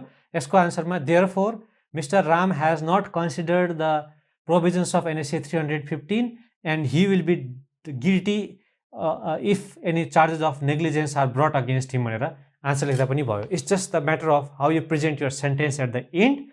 Otherwise, it's good even if you write this line at the end of your answer. कुल मिलाएर प्लानिङको कुरा चाहिँ उसले NSA 315 अनुसार बुझेर अन्डरस्ट्यान्ड गरेर मिटिङ्सहरू गरेर अनि प्लस चाहिँ रिस्क एरियाजहरू आइडेन्टिफाई गरेर गर्नुपर्ने थियो, but he didn't do that, so this a violation. So हेर्नुहोस् त, यो स्ट्यान्डर्ड हामीले NSA 505, NSA 500, NSA 705, NSA 700 audit report, NSA 220 quality control र NSA 315 understanding the entity environment, 6वटा स्ट्यान्डर्ड त हामीले एउटा क्विक रिभिजन जस्तो पनि गरिसक्यौँ हामीले हैन। 6 different standards have been touched in this standard. र 450 अघि the effect of aggregate uncorrected misstatements on the finance statement 450 पनि हाम्रो यसमा आयो। अब स्ट्यान्डर्डको नम्बर याद राख्न जरुरी छ कि छैन रहेछ त, यसो कमेन्ट सेक्सनमा लेखेर पठाउनुहोस् त तल हेरौँ। तपाईलाई के लाग्छ कि for fetching good marks do you think remembering the standard name is important or not? Let me know. Please write in your comment section. Okay. Let's go to question number 3. अब हामीले केस ल maximum सकिसकेका छौँ हैन। अब चाहिँ एकदम quickly हामी जान्छौँ। सो यसमा भन्छ what are the basic elements of assurance engagement. कति सजिलो, डाइरेक्ट स्ट्रेट फरवर्ड क्वेसन हैन। 5वटा जुन छ 3 पार्टी रिलेसनसिपमा को हुन्छ। अब एज अ एस्योरेन्स इन्गेजमेन्ट भनेको ब्रोडर टर्म हो। एस्योरेन्सभित्र अडिट पनि पर्छ, रिभ्यू पनि पर्छ, भ्यालुएसन पनि पर्छ, ब्ला ब्ला हैन। त अडिट चाहिँ एस्योरेन्सको पार्ट हो। एस्योरेन्स अडिटको पार्ट होइन नि। फेरि तपाईँले पढ्दाखेरि अडिटिङ इन एस्योरेन्स भनेर पढ्नुहुन्छ, त्यही भएर एस्योरेन्स अडिटको पार्ट होला भनेर सोच्नु होला, त्यसो होइन। एस्योरेन्सको पार्टभित्र अडिट पर्छ। Assurance is a big umbrella term, it's a bigger heading. 3 party relationship, auditor, practitioner, अडिटको केसमा प्र्याक्टिसनर भनेको अडिटर भइहाल्यो, रेस्पोन्सिबल पार्टी भनेको म्यानेजमेन्ट भइहाल्यो, इन्टेन्डेड युजर्स भनेको users of the finance statement भइहाल्यो। किताबमा च्याप्टर 2 मैले लेखेको किताबमा, मैले भिडियो लेक्चरमा पनि हामीले यो कुरा डिस्कस गरेका छौँ। अनि त्यसपछि यहाँनिर पनि छ एप्रोप्रिएट सब्जेक्ट म्याटर भनेको के हो जसमाथि रिभ्यू गरिँदैछ जस्तै अडिटको केसमा मैले अडिट भनेको एस्योरेन्सको पार्ट हो भने नि होइन सो अडिटको केसमा चाहिँ सब्जेक्ट म्याटर भनेको के जसमाथि हामीले ओपिनियन दिने हो so which is financial statements होइन यु क्यान राइट इट त्यसपछि सुइटेबल क्राइटेरिया भनेको के को अगेन्स्टमा चेक गर्छ अडिटरले यतिकै आएर आहा कति राम्रो पेपर युज गर्नु भएको रहेछ तपाईँले त कलर प्रिन्ट निकाल्नु भएको रहेछ भनेर त गर्ने होइन नि त accounting standards laws and regulations इत्यादिसँग तपाईँको म्याच भएको छ कि छैन भनेर चेक गर्ने उसले भनेपछि त्यस्तो अवस्थामा कुन चाहिँ भयो त सुइटेबल क्राइटेरिया भनेको lodge and regulations regulatory framework financial reporting framework FRF भन्दा भयो तपाईँले त्यसपछि सफिसियन्ट अप्रोप्रिएट इभिडेन्स भनेर चाहिँ हेर्नुहोस् है अनि स्टुडेन्टले काम अर्को एउटा एकदम कमन सिली मिस्टेक भनेको तपाईँले एलिमेन्ट्स अफ एस्योरेन्स इङ्गेजमेन्ट लेखेर आएको छ भने यहाँनिर आन्सर लेख्दाखेरि सफिसियन्ट अप्रोप्रिएट अडिट इभिडेन्स लेख्ने होइन किनभने यहाँनिर what are the elements of audit भनेर अडिट इङ्गेजमेन्ट भनेर भने होइन नि त एस्योरेन्स इङ्गेजमेन्ट भनेर भने भनेपछि तपाईँले सफिसियन्ट अप्रोप्रिएट इभिडेन्स लिने हो किनभने मैले भनिहालेँ एस्योरेन्स भन्ने टर्मभित्र रिभ्यू पनि पर्छ भ्यालुएसन पनि पर्छ अडिट पनि पर्छ होइन अरू कुनै एडहक इङ्गेजमेन्ट्सहरू पनि पर्न सक्लान् एस्योरेन्स दिनु मिल्ने त्यही भएर इभिडेन्स मैले हामीले अडिटको कन्टेक्स्टमा डिफाइन गर्दै थियौँ मैले एकछिन यहाँनिर चाहिँ अलिकति क्लियर अप गरेर लेखिहालेँ है पक्नुहोस् so let's start so 3 step practitioner भनेको को भयो प्र्याक्टिसनर भएको अडिटर भयो यहाँनिर अडिटर मेरो यहाँनिर यहाँ छ रेस्पोन्सिबिलिटी पार्टी भनेको भयो म्यानेजमेन्ट भयो प्र्याक्टिसनर रेस्पोन्सिबल पार्टी र युजर्स पिआरयु प्र्याक्टिसनर भनेको अडिटको केसमा अडिटर अडिट इङ्गेजमेन्ट हो भने रेस्पोन्सिबिलिटी पार्टी भनेको म्यानेजमेन्ट र युजर्स भनेको त युजर्स अफ फाइनेन्समेन्ट भइहाल्यो अप्रोप्रिएट सब्जेक्ट म्याटर भनेको के भयो जे कुरालाई हामीले अडिट गर्दै अडिटको केसमा है यो यदि अडिटको केस होइन भने चाहिँ हामीले जे कुरामाथि अडिटरले आफ्नो ओपिनियन दिने हो या कुनै पनि प्र्याक्टिसनरले आफ्नो कन्क्लुजन ओपिनियन डिराइभ गर्ने हो त्यसलाई हामी सब्जेक्ट म्याटर भनेर भन्छौँ जसलाई हामीले चेक गर्नुपर्ने जुन कुरा छ त्यसलाई हामी सब्जेक्ट म्याटर भन्छौँ र सब्जेक्ट म्याटर के भयो अडिटको केसमा चाहिँ because audit is also an assurance engagement finance statement भयो सुइटेबल क्राइटेरिया भनेको के हो सुइटेबल क्राइटेरिया भनेको जेको आधारमा सब्जेक्ट म्याटर बनाइन्छ होइन जेको अगेन्स्टमा सब्जेक्ट म्याटरलाई इभ्यालुएट गर्नुपर्ने हो सो अडिट भनेको एस्योरेन्स इङ्गेजमेन्ट हो अडिटको केसमा सब्जेक्ट म्याटर भनेको फाइनेन्स स्टेटमेन्ट हो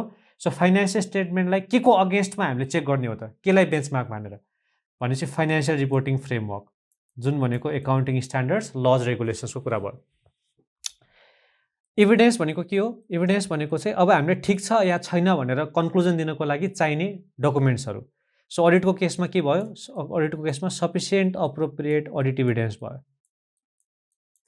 ठिक छ र त्यसपछि एस्योरेन्स रिपोर्ट भनेको लास्टमा प्र्याक्टिसनरले यो प्र्याक्टिसनर जुन थियो यहाँनिर यो प्र्याक्टिसनरले लास्टमा सबै कुरा गरिसकेपछि दिने जुन रिपोर्ट हुन्छ त्यसलाई हामीले एस्योरेन्स रिपोर्ट भन्छौँ अडिटको केसमा एस्योरेन्स रिपोर्ट भनेको के हो अडिटर्स रिपोर्ट हो AR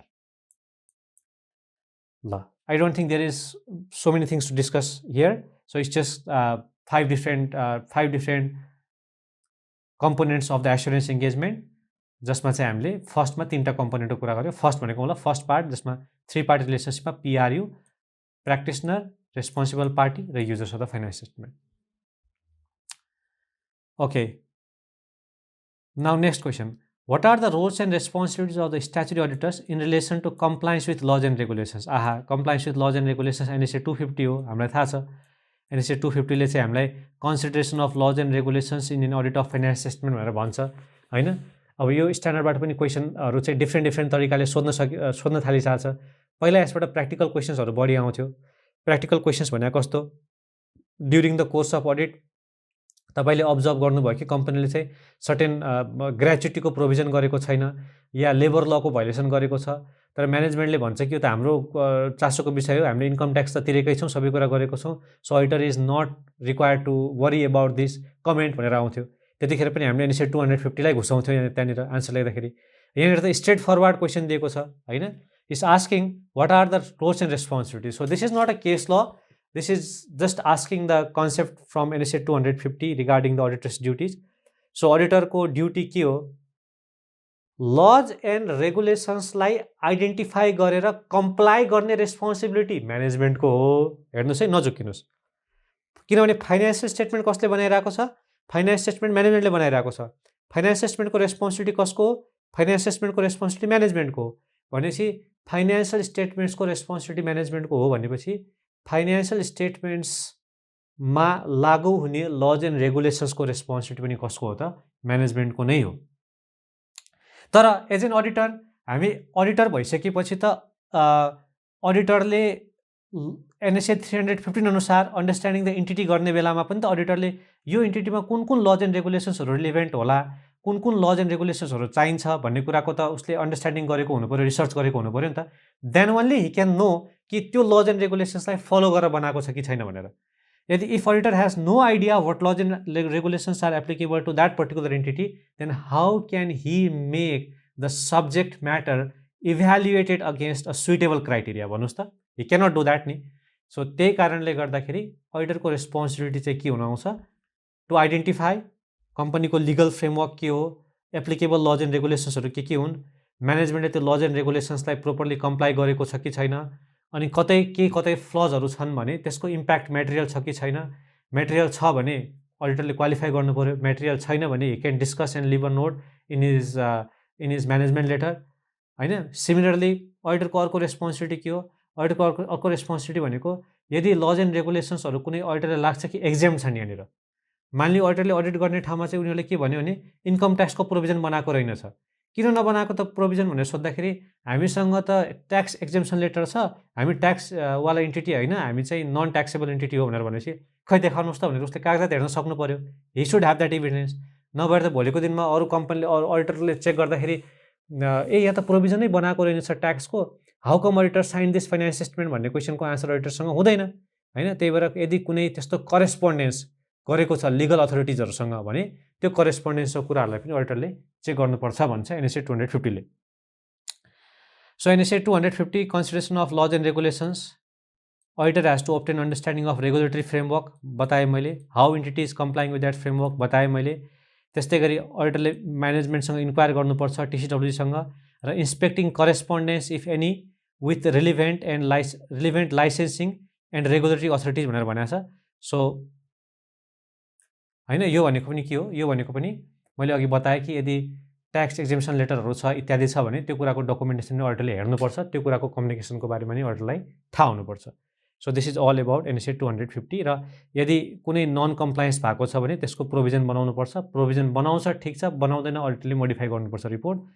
this is the summary of NSA 250। मैले किताबमा एउटा क्वेसन राखेको पनि छु लेबर लसँग रिलेटेड क्वेसन, र त्यसको आन्सरको हिन्टमा पनि यो कुराहरू दिएको छु, र तपाईहरुले चाहिँ त्यो हेर्नुभयो भन्ने मलाई आशा छ। पास्टमा सोधेको क्वेसन पनि हो। Okay, next one. IT system also poses specific risks to entities internal control. What are those risks? So NSA 315 बाट सोधिएको क्वेसन। हामीले EDP अडिट पढ्ने जुन च्याप्टर छ हाम्रो EDP अडिट, त्यसमा पनि हामीले nature of risk and internal controls in EDP environment भनेर पढाएको छौँ। त्यस्तै सिमिलर पोइन्ट्सहरू यसमा पनि सोधेको, होइन। अनअथराइज्ड एक्सेसको कुराहरू, त्यस्तै गरी सिस्टम प्रोग्राम्सको चाहिँ इनएक्युरेट प्रोसेसिङ हुने रिस्कहरू, unauthorized change in data master files, unauthorized changes to system programs, inappropriate manual intervention, होइन, सिस्टमभन्दा माथि चढेर भन्ने मतलब चाहिँ ओभरराइडिङ द सिस्टम गरेर म्यानुअली इन्टरभेन गर्नु, potential loss of data or inability to access data is required. यदि प्रोपरली त्यसको सेफगार्ड गरेको छैन, ब्याकअप सिस्टम छैन, डिजास्टर रिकभरी सिस्टम छैन भने त्यस्तो अवस्थामा there may be a data loss which can create a huge loss to the company. त्यो पनि एउटा रिस्क हो IT. So these are simple points. हेर्नु त कति अब यदि स्टुडेन्टले हामीलाई त अडिटमा एकदम गाह्रो पेपर सोध्ने रहेछ भने मतलब स्टुडेन्टलाई पाप लाग्छ कि लाग्दैन भन्नुहोस् त। यदि सजिलो सिम्पल स्ट्रेट फरवर्ड क्वेसन्सहरू छ, हामीले पास्टको पनि क्वेसन्सहरू डिस्कस गरेकै छौँ अलरेडी। यो क्वेसन पेपरमा अहिलेसम्म कुनै पनि अफ द टपिक या चाहिँ यो त स्टुडेन्टलाई अलिकति गाह्रै सोधेछ भन्ने टाइपको के आएको छ त छैन। सबै हाम्रो कोर्समा कभर भएको, मैले आफ्नो भिडियोजमा कभर भएको कुराहरू गरेको छु। Now let's go to question number 4।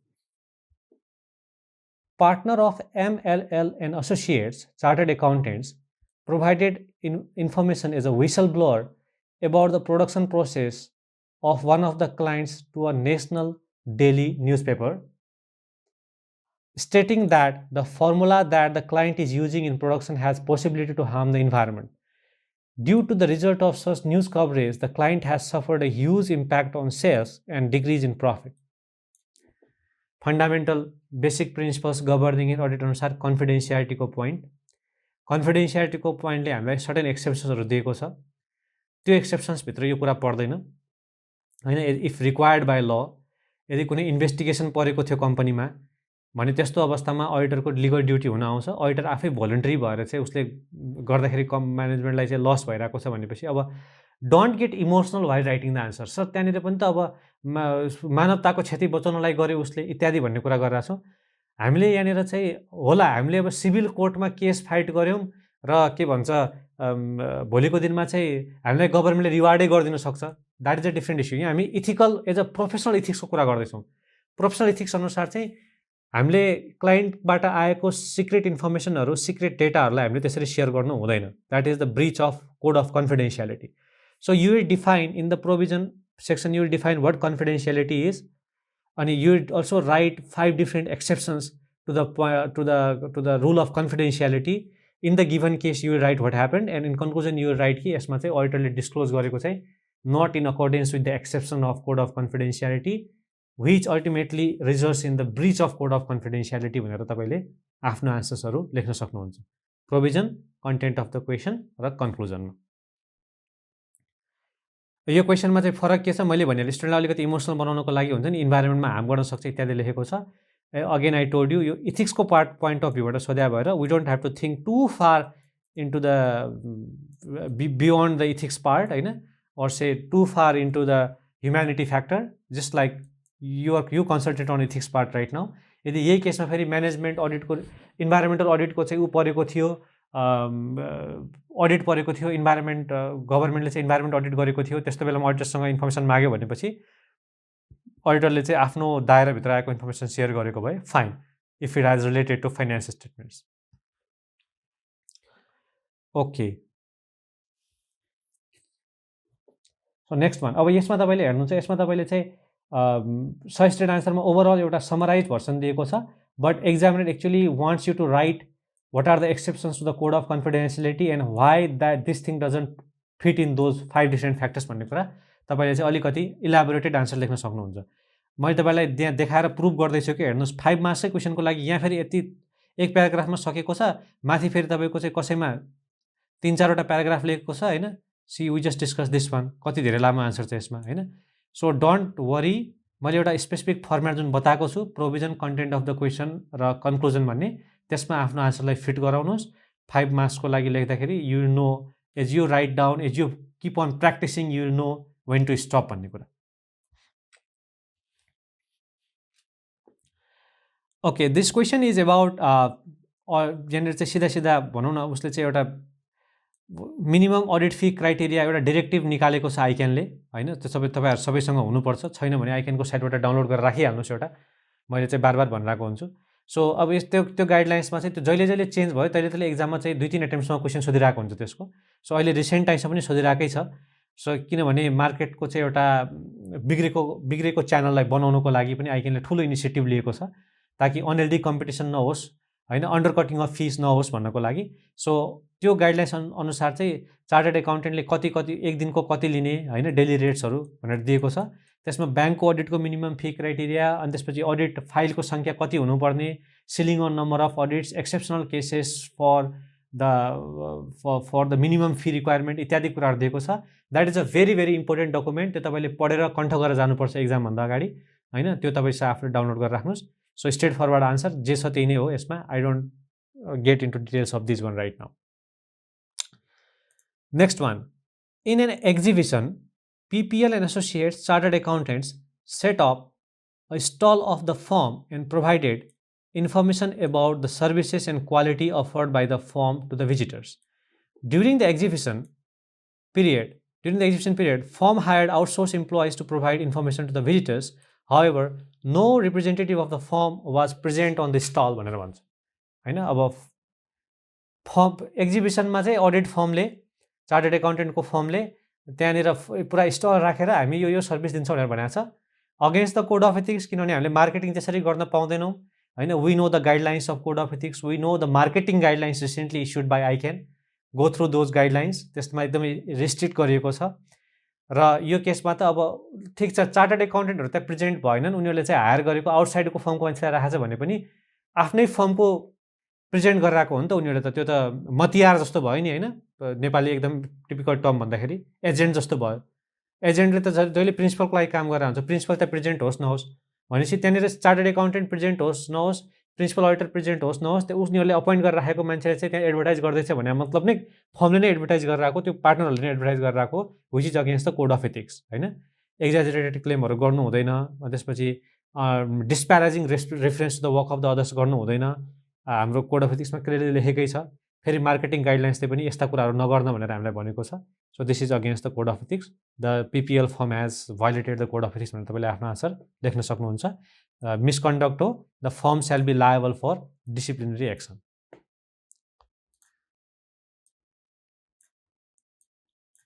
Next question number 5, Janaki Limited is a corporate body wholly owned by provincial government and is planning to appoint AN associates for 7879. हेर्नुस्, fully owned by, wholly owned by provincial government भनेपछि audit एक्टको कुरा आयो। Audit act 2075 मैले बुकमा चाहिँ audit एक्टको एकदम specific प्रोभिजन्सहरू राखेको छु, सेक्सन 10 सेक्सन 11 होइन। होल्ली ओन्ड अनि सब्सटेन्सियली ओन्डको केसमा, होल्ली ओन्डको केसमा auditor general is liable for auditing for conducting the audit, तर ऊ आफै नभ्याउने भएको कन्डिसनमा चाहिँ auditor general has the right to appoint a licensed auditor, तर उसको डिरेक्सनमा उसको गाइडेन्समा र एकाउन्टिङ अडिटिङ स्ट्यान्डर्ड्सहरू अडिट गरेर रिपोर्ट बुझाउने हामीले कसलाई हो, 1 copy of report should be submitted to the auditor general. र यो प्रोभिजन्सहरू चाहिँ स्ट्रेट फरवर्ड सेक्सन 10 इम्पोर्टेन्ट भनेर मैले टिक लगाएको हो बुकमा पनि भिडियोमा पनि। सो तपाईँले चाहिँ यो लेख्न सक्नुहुन्छ होइन। Thus in the given case audit of Janaki limited should be conducted by auditor general, Auditor General may appoint license holder, blah blah blah. The appointment of AN associates will be correct only when appointment is done by Auditor General. तर AGM मा चाहिँ AN appoint यसले चाहिँ appoint गरेर हुँदैन भनेर बुझ्नु पर्यो तपाईँ, because this is owned by provincial government. त्यही भएर नर्मल कम्पनी जेटको रुल लागेर कम्पनीको एजिएममा अडिटर अपोइन्ट गरे जस्तो चाहिँ होइन। B, in which situations auditor is appointed by company registrar office. यदि प्रिभियस इयरको यदि अडिटर अपोइन्टै गर्न सकेन, उनीहरूको एजिएममा कुनै अडिटर अपोइन्ट हुन सकेन भने होइन, या अडिटरको अफिस भ्याकेट भयो भने होइन, एकदम एक्सेप्सनल सर्कमस्टान्सेसमा, यस्तो अवस्थामा बोर्डले चाहिँ अपोइन्ट गरिदिनुहोस् भनेर रिक्वेस्ट दिन्छ र कम्पनी रजिस्ट्रार कार्यालयले अपोइन्ट गर्छ।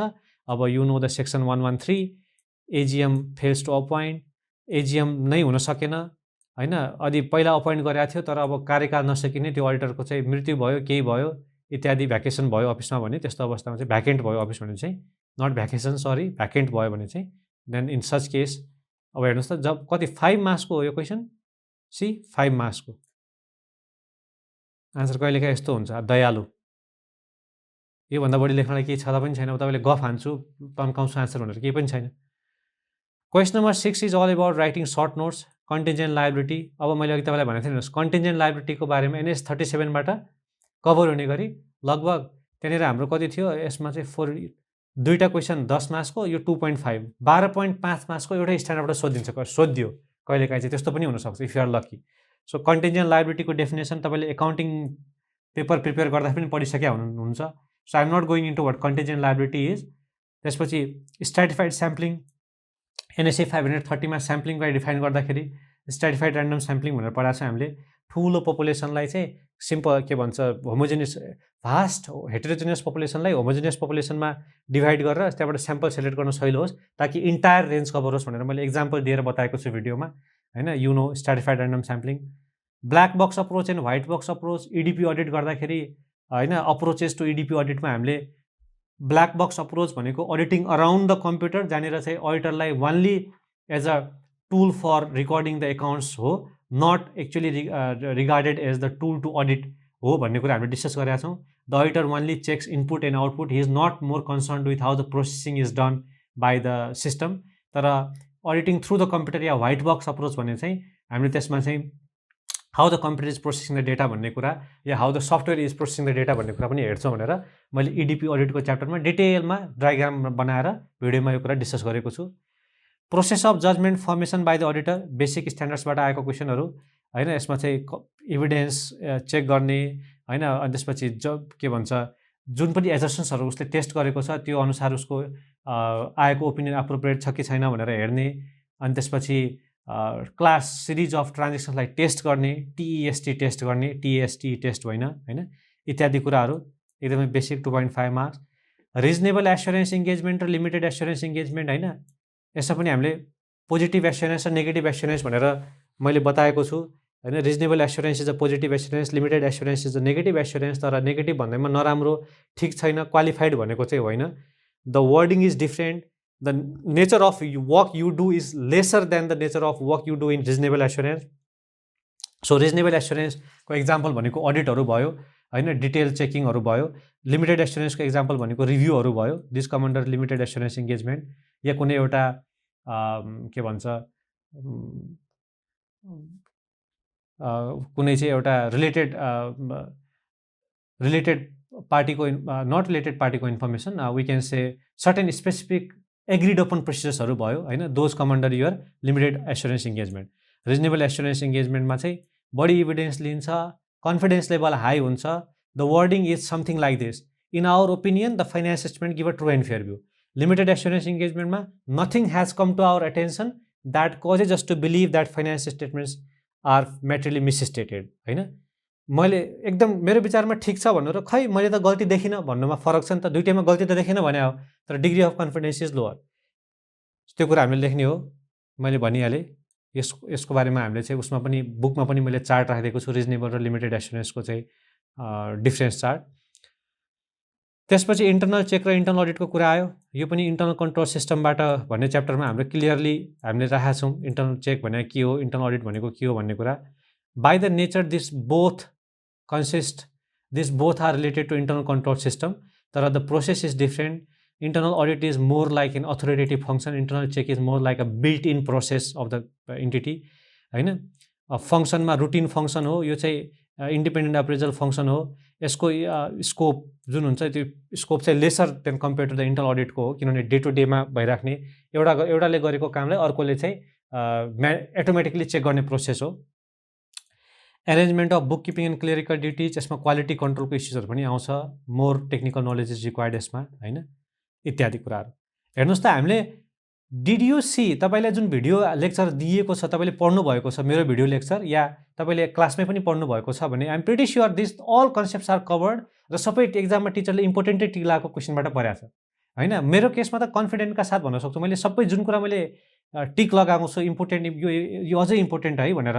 अब सिलेबसमा भएको सबै कुरा त इम्पोर्टेन्ट नै हो होइन, बट मैले त्यही पनि यो चाहिँ एक्जाममा फ्रिक्वेन्टली आइरहेको भएर मोर इम्पोर्टेन्ट भनेर टिक लगाएकै कुराहरूबाट सबै कुराहरू परेको छ भनेपछि I'm pretty sure if this paper comes in exam and if you can not perform means it's your mistake. तपाईँले चाहिँ राम्रो प्रिपरेसन गर्नु भएन, तपाईँको प्रिपरेसन पुगेन भन्ने बुझिन्छ।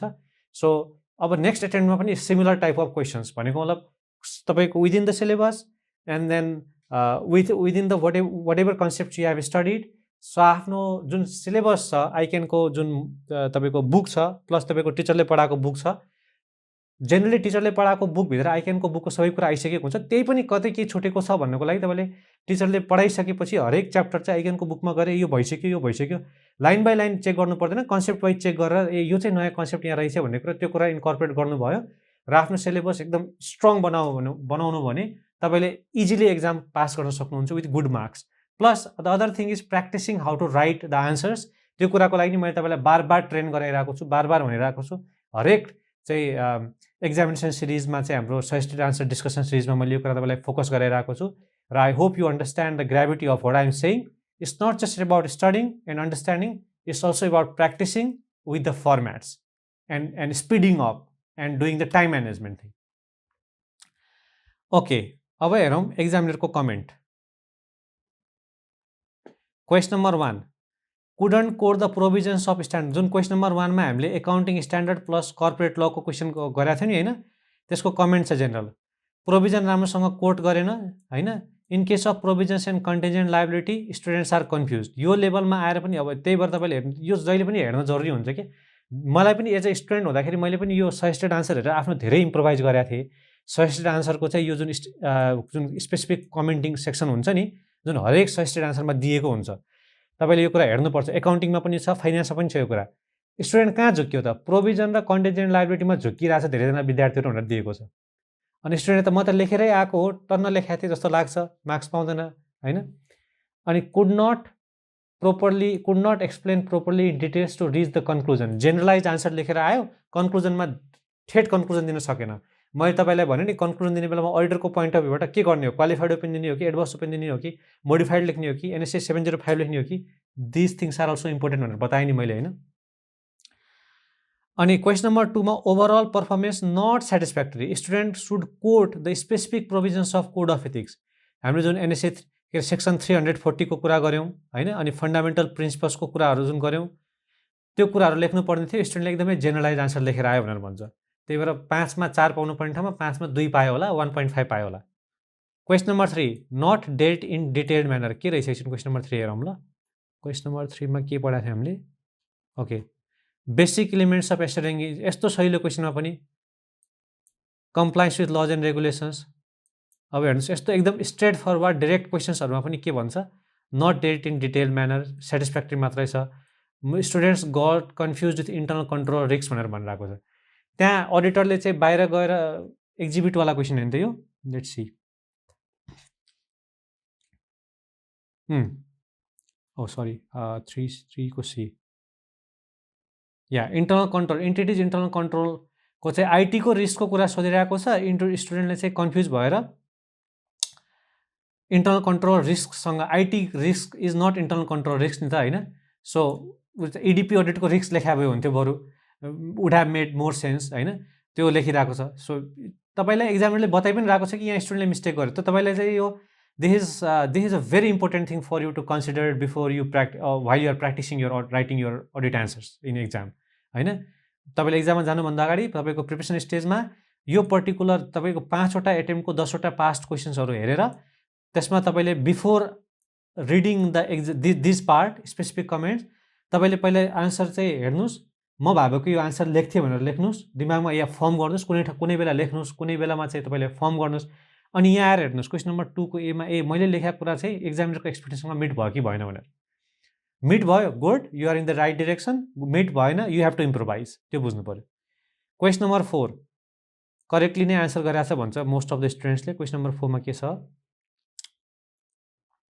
Okay these were more like direct based questions so I think that wouldn't be a problem here त्यसपछि 5 are well aware fine satisfactorily fine अनि क्वेसन नम्बर 7 भनेको हाम्रो क्वेसन नम्बर 7 भनेको यो रिजनेबल एस्टिमेसन लिमिटेड एङ्गेजमेन्टमा के भन्छ students the answers are sketchy भनेको एकदमै भेग एकदमै जेनरल स्पेसिफिक नभइकन लेखेको some points are repeated by many स्टुडेन्टले एउटै पोइन्टलाई रिपिट गरेर त्यो भोल्युम बनाउन खोज्छ नि एक्जामिनरले चाहिँ कहाँनिर ठग्छौ तपाईँहरू ठग्नुहुन्छ भनेर पनि बताइदिएको छ okay so this is it I think we discuss this question paper thoroughly including accounting standards too, which was not my area of expertise though, from the perspective of auditing teacher.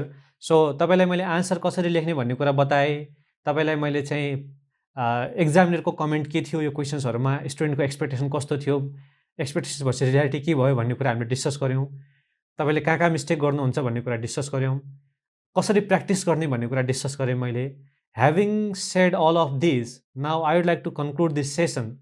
I would like to thank you all for participating and watching this video. I hope this video will help you to become expert in writing your answers in your exams and fetch you good marks in exams. You have some sufficient time. Please manage your time. Do a proper time management. Plan your studies. Auditor NSA 315 ma planning gare jasto you need to plan your studies and then appropriately go and then write the answers in your exams.